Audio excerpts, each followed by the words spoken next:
For the past year, under the tightest and most sophisticated security conditions in America, Angela Davis has been held in the Marin County Jail, waiting for her trial proper to begin.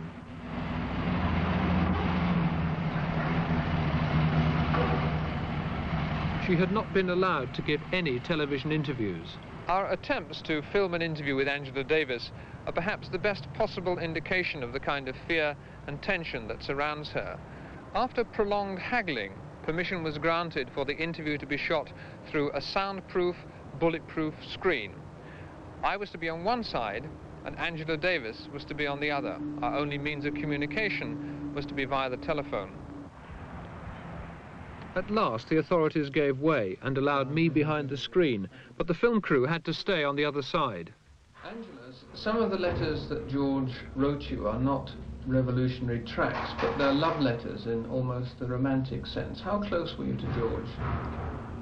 Well, we were very close, both as revolutionary comrades and also in a personal sense. How in a personal sense? How did you get to know each other?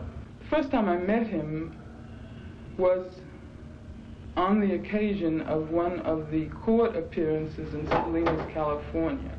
I had not really expected the scene that confronted me when I walked into that courtroom and sat down and saw coming into the courtroom 3 black men who were chained and shackled. I had never seen black men before with chains all over their bodies.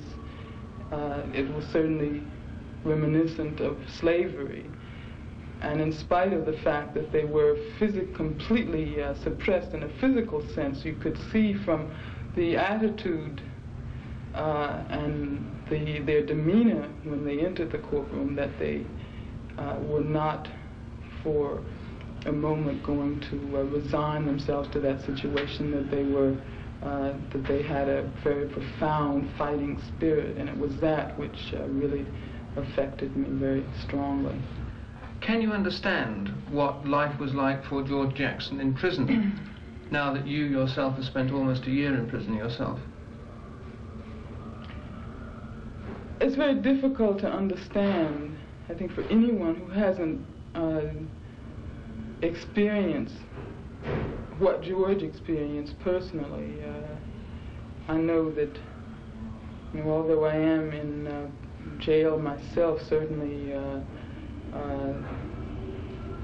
it is not identical to the type of experience that George had. 7 years in solitary confinement for a long time. He did not have access to the kinds of books that he wanted to continue his development. He did not have access to people on the outside, because the only individuals permitted to visit him were his family. And then also the fact that precisely because George refused to be the type of person that the prison system is designed to create, he experienced a surplus repression. He experienced a repression that was much, much more intense than anything I think I have individually gone through. Was he violent? Committed to struggle for the liberation of my people, and George Jackson is a black man committed to the struggle for the liberation of his people also. Do revolutionaries like yourself and George Jackson have to die? I mean, this is something that we realize as black people. It might possibly happen to any one of us, and especially if we have made it clear that we are going to continue to struggle no matter what the circumstances are. George certainly is a symbol, but he made very, very profound and very, very concrete contributions to the black liberation struggle in this country. Thousands, millions perhaps, of people who have read his book have seen articulated in this book the frustrations and the desires that black people have had for hundreds of years in this country. So in that sense, he is not just a martyr. George says to us, arise and walk. Silver and gold have I none, but I give you what I have. In the name of Jesus of Nazareth, I say, rise up and walk. In the name of Denmark Vesey of Charleston, South Carolina, I say, rise up and walk. In the name of the Reverend Nat Turner of Southampton County, Virginia, I say, rise up and walk. In the name of Frederick Douglass, in the name of W.B. Du Bois, I say, rise up and walk.